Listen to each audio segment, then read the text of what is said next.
you deserve.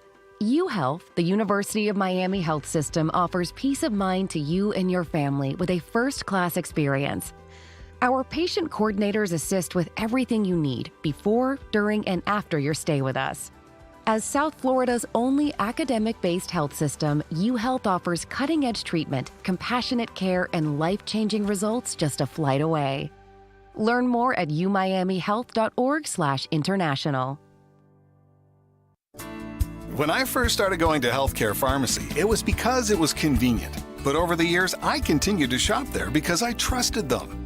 One day I was picking up my prescription, and the pharmacist noticed an over-the-counter medication in my basket. She said, "I hope that's not yours. It will interact with your prescription." And I thought, wow, thank you. Trust is so important when it comes to your health. Healthcare Pharmacy, with 2 locations, Grand Harbor and Governor's Square, where they care about my health. Attention HR managers and business leaders. Want to boost productivity, reduce absenteeism, and show your team that their well-being matters? The Lightroom now offers custom corporate memberships designed to enhance energy and mental clarity, reduce stress, and improve overall health, creating a healthier, more focused workforce. Invest in your team's well-being because a thriving team leads to a thriving business. Visit thelightroom.ky to learn more. It's a new era in wellness. Hello and welcome to For the Health of It. Happy 2026. I am interviewing Miss Carol KUMASA from LAMP Financial Services. We, in this interview, because it's 2026, we're going to be talking about finances. We're going to be building that muscle. And this goes into Miss Carol's, one of the methodology that she uses, the debt snowball method. Welcome to For the Health of It. Thank you, Ms. Tara, and Happy New Year to you. Yes, ma'am. Thank you. And why, why do I have you onto this show? Because finances has nothing to do, people think, with health. Yes, it does. Thank you. It has a lot to do with health. Because we forget that health is not just physical, it's emotional, it's mental health, it's the way we function socially and in our environment, around other people. And all those things, that mental health, that social health, can also take a toll or help our physical health, depending on how we are doing, right? Mm-hmm. So financial health is part of our health. So I'm very grateful that you've invited me on For the Health of It. Yeah, and having finances also means that we can have decent health care, which produces better quality of life and longevity. So these are some of the reasons why this matters to us. So Ms. Carol, explain to them about the name of your company again. Okay, so thank you. My company is a new company. It's called LAMP Financial Services. The name, of course, lamps are guiding lights and shedding lights in the darkness. So we get that symbolism. But it's also a nod to the kerosene lamp that was used in old Cayman, where many a family, many a wife, while their husband was away to sea, sat and did their books, their budget, by the kerosene lamp at the table, lighting that paper, lighting their conversations as they talked about how they would spend their money, how they would save. So it's a nod to our past as well as a guiding light for people's future. Thank you for that. And painting that picture as a connection from the past to our future. Yes. So, now we're going to be talking about the snowball method by Dave Ramsey, right? Mm-hmm. Yes. So to start us off, can you explain what financial freedom and the snowball method and why so many people find it helpful when trying to pay off their debt? Okay, so financial freedom is, of course, different definitions for different people. For me, financial freedom is being able to make life choices without money being the main limiting factor. So if I want to go on a vacation, my choice should be, where am I going? And when? When am I able to go? Around work, around family commitments. It shouldn't be, do I have enough money to go? Right. Because I'm in that. Of course, I have to budget for the trip, so that's not what I'm talking about. But if I want to travel, money is not one of the limiting factors with whether I travel or not. Right. Financial freedom is about, people get to the point where if they want to change jobs or if they want to take a break from a job, they can be financially free to take 6 months off from work and, get their health back, go on a sabbatical, learn something new, and finances is not a limiting factor when it comes to that. So that's what financial freedom looks like to me. Other people, it could mean I don't want to live paycheck to paycheck. I want to be able to pay all my bills and put $2 away for savings, and for them that's financial freedom, and that's your own definition. As far as the debt snowball method, this is one of the things that we use to pay off debt. I used this when I was in baby step 2 of the Dave Ramsey program to pay off all my commercial debt. This does not include your mortgage, but it includes all your credit cards, your car loan, your loans at, different financial institutions, medical debt, student loans, any of that commercial debt, personal loans from family members or friends. We pay that off using the debt snowball method. And you pay the lowest one off first, right? Yeah, we can talk about that when you're ready. Yeah. Okay. Before we get into the steps, why do you feel that owing money then, I don't seem to say the word debt right now, it feels so overwhelming for people and makes it so hard to get traction? Right. The biggest thing I found with being in debt was losing hope. I lost hope. I tried different ways to pay it off. I tried paying a little extra on each one each month. I tried focusing on different things. It didn't work. And I lost hope. I just thought I will be in debt forever. And I listened to other people talk about debt as well. And because they have lost hope, they can't see a way out.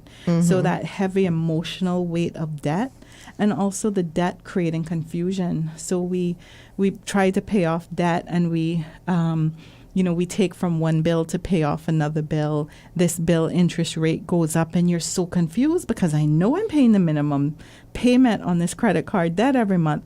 I should be finished now, and you're confused. So this debt creates a weight of emotional weight, confusion, and introduces things into our life that we really would be better off without.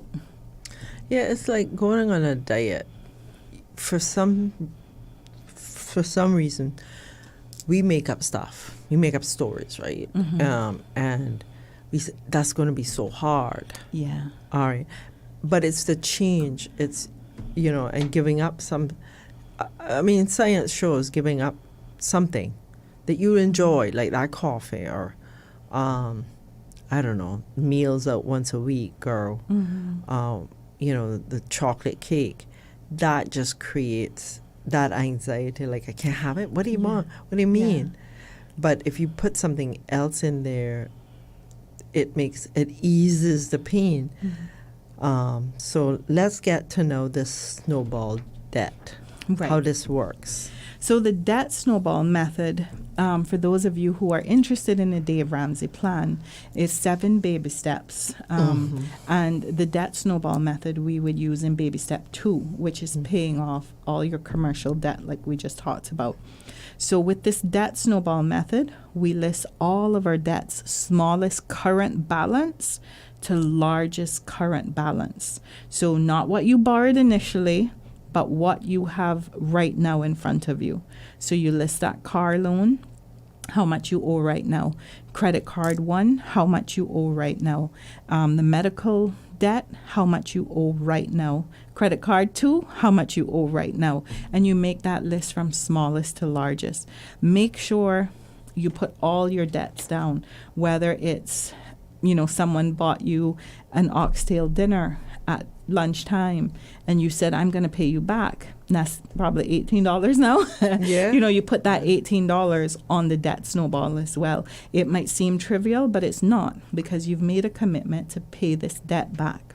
So you list all your commercial debts, all your current debts, smallest to largest current balance.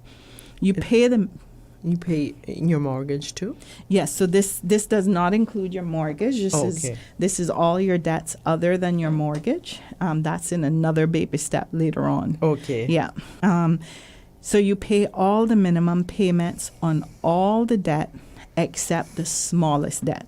Mm-hmm. So on your smallest debt is where you're going to put any extra money that you find. So with this, we're going to be budgeting as well. So that might be foreign to some people, and they might have started budgeting in baby step 1. And so they've gotten the knack of it now for baby step 2. So any extra money that you find in your budget, you're putting towards that smallest debt. Any extra money you find from other things like side hustles. Maybe you've gotten a weekend job or an evening job. Maybe you have sold things around the house that you realize, I really don't need this stuff. You put it up for sale and other people are buying it. You put all of that on your smallest debt. Okay. As that smallest debt is paid off, you take everything that you were putting on that smallest debt and roll it to the second smallest debt. So minimum payments on everything still, but you're paying now extra on that second debt. As that second debt is paid off, you take all that extra and put it onto the third one. So as you can see, you can imagine it's like a snowball rolling down a hill, gathering up more snow and getting bigger and bigger. And soon I can give you a practical example with amounts so you can see how effective it can be. Okay. Yeah, because I was, if we could get there now to paint that picture in our audience head. Okay. So could you? Yeah. So an example would be, so just imagine I have 4 debts. I have a credit card that I have a balance of $700 on, and my minimum payment for that is $25 a month. I have number 2 credit card, current balance of $2,400. And my minimum payment on that is $75 a month. Then I have a car loan, and my current balance on that is $7,500, and my payment on that is $180 a month, my minimum payment. And then I have a student loan of $21,000, and my minimum payment on that is $245 a month. So I'm paying all the minimum payments on this. Through doing better budgeting and through selling things, I found an extra $100 cash that I can put towards these debts. So I'm paying all the minimum payments, but I put this extra $100 towards credit card 1, which is $700. So now instead of paying $25, I'm paying $125. And I can pay that off in 6 months, right? The $700 in 6 months. So as opposed to 2 years and 4 months if I had just paid the minimum payment. So when that credit card number 1 of $700 is finished in 6 months, I take that $125 that I was putting towards credit card number 1, and I put that towards credit card number 2 along with the $75 that I was already paying on it as a minimum payment. Right. So now I'm paying $200 a month on credit card number 2 instead of $75 instead of $75 a month. So that one, instead of 2 years and 8 months, that would be finished in 1 year and 5 months. So this is average math, of course, not including interest and such like that. And then after that's paid off, I roll that extra money into the car loan. So my car loan was $180. Now I'm actually paying $380 a month on that car loan, knocking that loan down from 3 years and 6 months down to 2 years and 6 months. And then once that's paid off, I then roll that all together and I pay on to the student loan, because that's the only one I have left now. And that extra money plus $245 that I was already paying, I have now knocked that student loan down from 7 years and 1 month on the minimum payment down to 3 years and 4 months. So this whole thing would have taken me 7 years and 1 month to pay off if I had just paid minimum payments. But using the debt snowball method and rolling this all in from smallest to largest, I would pay it off in approximately 3 years and 4 months. And that's only assuming that I only have $100 extra to add to it. Right. But when this momentum grows, you're going to want to find extra money. You're going to sell more things that you probably put on your credit card to build up this debt in the first place. Right. Because you're finding out you didn't really need this stuff. You don't want this stuff. So you're going to sell things. You're going to get an extra job. You're going to start cutting more things from your budget. So before, you're like, no, I need Netflix and Hulu. I also need Amazon Prime. I need this. I need that. When you start cutting things like subscriptions and such like that, you're going to find extra money to throw at this debt snowball. So this simple example I gave, we can see that we cut this debt repayment back by half by just adding $100 extra and doing this debt snowball method. Yeah, I mean, and imagine yourself going from 7 years. And what you said earlier about it was basic math, but we assume too that people wouldn't add more on their credit card. Of course they are, but you're in this, you ask them not to use credit cards anymore. Exactly. So that is exactly one of the things that we need to talk about are the common pitfalls, which is one of the things we need to talk about. And one of those common pitfalls is adding more debt as you're trying to pay off debt. Right. Dave Ramsey says you can't get out of a hole by digging deeper. So adding more debt. That's the picture, right? Yeah. Adding more debt is not going to help you get out of debt. So while you're paying this off in baby step 2 using this debt snowball, you are not adding more debt. Baby step 1 is a small emergency fund of about $1,000. So that's going to catch your small emergencies like one flat tire, things like that. So you're not going to have to pull out your card to put on a tire on your car because you have that $1,000 sitting down. And by no means, especially in Cayman, is $1,000 going to catch every emergency, but that will help some of them. That'll help cushion. Yes, that'll help a little cushion. So that will help you avoid having to pull out the plastic for every single emergency. So adding debt while you're trying to get out of debt is a common pitfall. But things like your budget, so perfecting that zero-based budget will help you not get into more debt as you're paying off debt. Also, deciding your needs versus your wants. And when you're doing this debt snowball in baby step 2, you are only dealing with your needs. Wants are put aside. So we're not traveling. We're not going out to restaurants to eat unless someone else is treating us. We're not buying new cars. We're not, buying new clothes unless it's something necessary, like our 6-month-old is now wearing, 1-year-old clothes. We would have to buy clothes for that, which would be budgeted. So we're not buying things that we want in baby step 2 when we're doing the debt snowball. We're sticking to our needs, our 4 walls, our transportation, our home with the utilities, our food, and those necessary things to get around. So that's what we're sticking to. So don't add any extra debt. Don't forget your emergency savings, and also be careful with what we call lifestyle creep. So as our payment gets smaller, we might think, oh, we have extra money because I just paid off a debt. Now I can go to a restaurant. No, you add that to the next thing. So just because those debts are shrinking doesn't mean your momentum must shrink. That's actually when you actually find that it's such positive feedback to your system that you're going to want to keep going. So you add all that extra money to the next debt, and it will be gone before you know it. Right. This is another psychological question, so to speak. Like, I know when I'm losing weight, which I've lost about 50 pounds this year because I'm getting surgery, and in March for my knees. Oh, okay. Before that, I always thought of myself as, I'm pretty disciplined and like that, but cutting that food out, making disciplined choices, I believe I get so much more confidence. So this really does increase your confidence, doesn't it? I will actually be honest, and I listen to the Dave Ramsey talk show quite a bit. So I've heard other people call in with the same problem.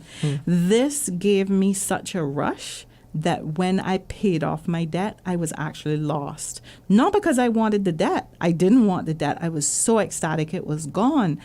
But the positive feedback, the confidence, the sense of accomplishment that using this debt snowball gave me after I realized it really works was amazing. And I was lost after that. I was like, what is this feeling? I missed that rush of being able to pay off a debt and checking it off the list, rolling that money into the next one and checking it off the list, hitting that biggest debt and actually getting through it and checking that off the list. It is such a confidence builder.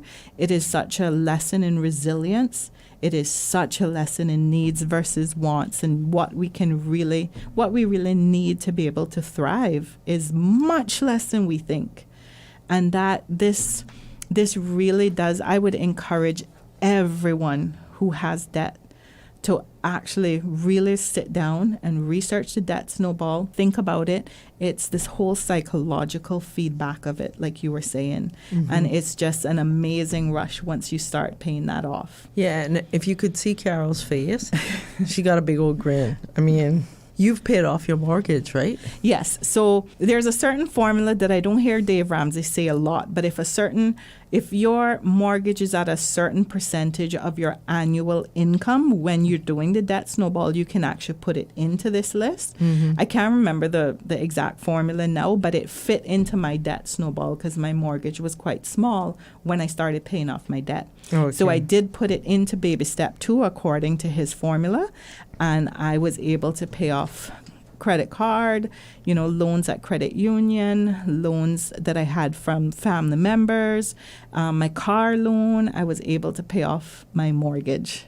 And so I am 100% debt free and actually really enjoying learning more about myself financially, learning about finances, and helping other people learn about it as well. I think that is such a gift. It's such a freedom to not be burdened by debt. I mean, I'm not there. I'm actually quite worried about my retirement because I'm a late bloomer and everything in my life, and I don't want to work till I'm 70. I actually don't think I can retire in Cayman. That which is sad for me. But I mean, there's some things that if I do, I'm working on my retirement plan now. But if I had worked on it when I was in my 30s, it would be so much better. Yeah, so first of all, for people in your situation, like I'm not young either. I'm definitely not young. And I feel like I started late. But the thing is, it is never too late.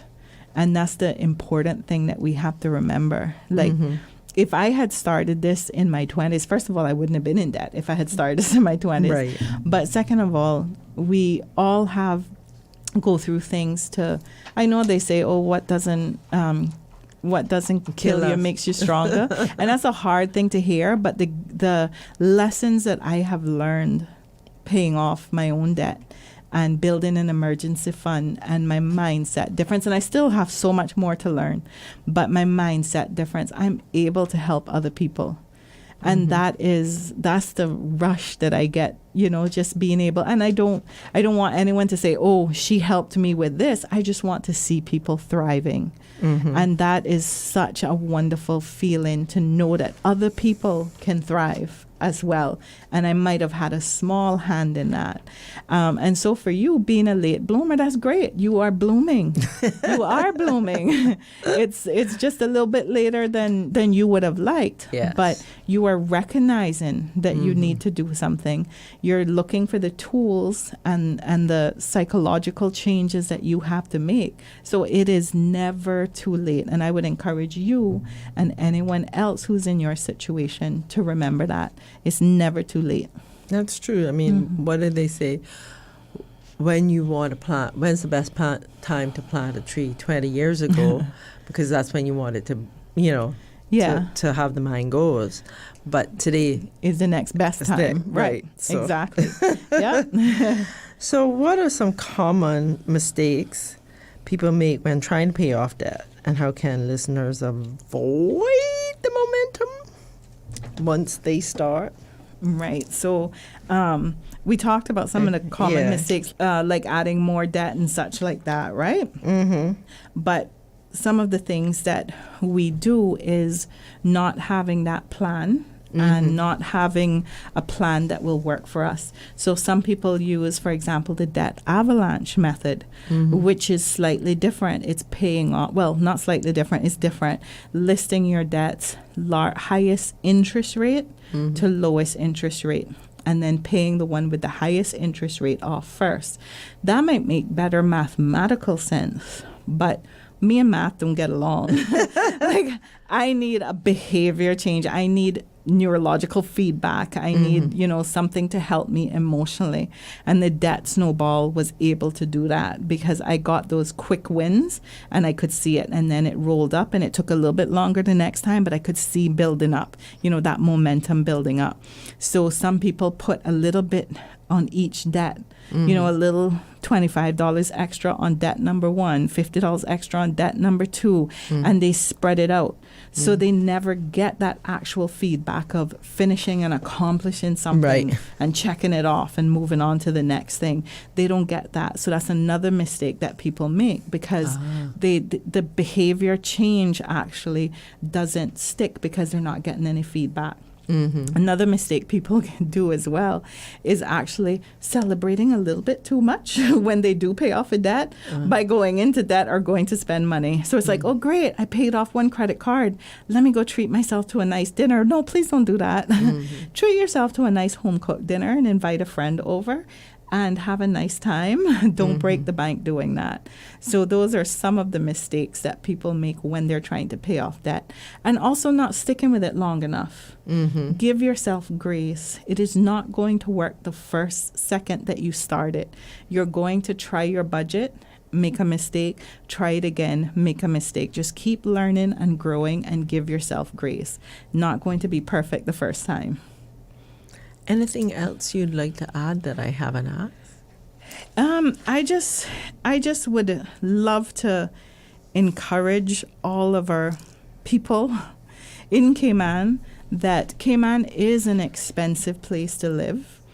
But we have so many things that we are blessed with at our fingertips that we can do for free. The beach is free.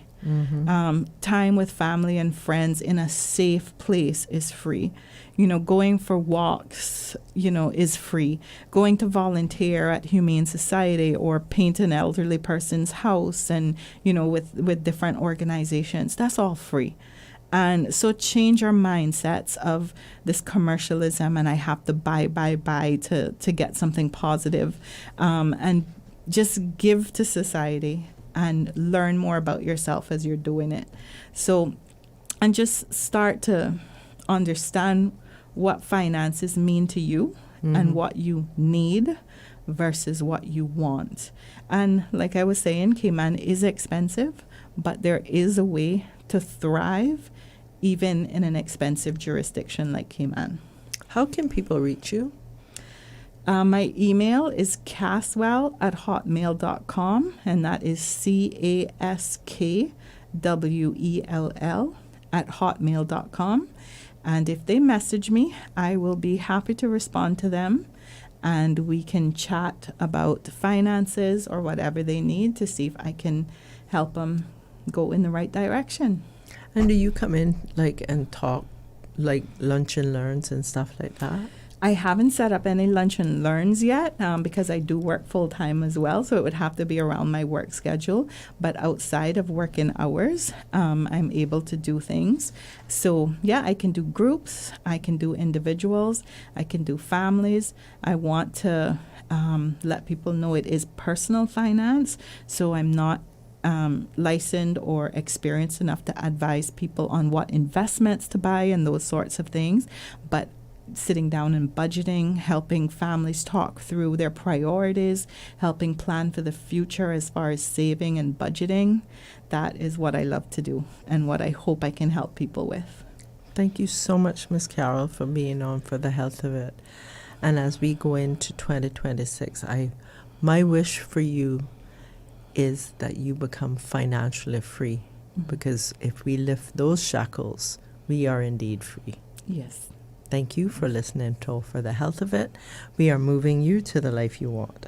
Are you feeling anxious, overthinking, or stressed, struggling with sleep and focus? Your physical health may be suffering too. Research shows that stress directly impacts your well-being, making it harder for your body to heal. At the Lightroom, we're here to help you find your balance. Our unique facility promotes the theta brain state, which is your body's natural way to achieve restorative rest and repair. Visit us at the Lightroom, Pasadora Place in Georgetown, and let us guide you back to wellness, rediscovering tranquility and harmony, because you deserve to feel your best. Call us on 938-HEAL or book online at www.thelightroom.ky. If you or your loved one is facing cancer, only Sylvester will stand firmly by your side at every step, from diagnosis through survivorship, providing you and your family peace of mind and assisting with everything you need before, during, and after your stay with us. Sylvester Comprehensive Cancer Center is South Florida's only NCI-designated cancer center and specializes in treating the most complex cancer cases. Your first-class cancer care is just a flight away. Learn more at sylvester.org. When I first started going to healthcare pharmacy, it was because it was convenient. But over the years, I continued to shop there because I trusted them. One day I was picking up my prescription, and the pharmacist noticed an over-the-counter medication in my basket. She said, "I hope that's not yours. It will interact with your prescription." And I thought, wow, thank you. Trust is so important when it comes to your health. Healthcare Pharmacy, with 2 locations, Grand Harbor and Governors Square, where they care about my health. This is For the Health of It with Tara Bush.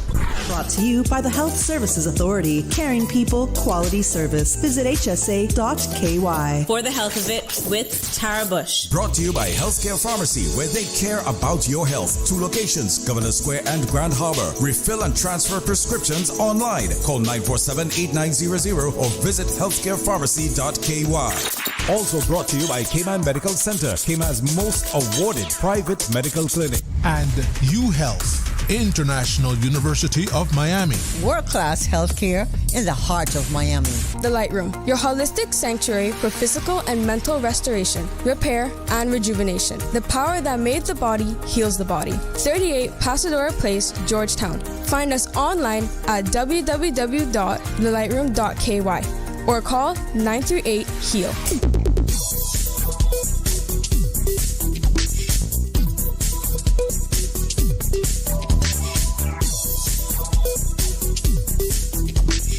For the Health of It with Tara Bush. Since 1976. Covering Grand Cayman, Little Cayman, Cayman Bright.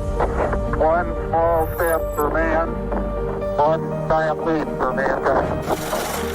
Radio Cayman in the Cayman Islands.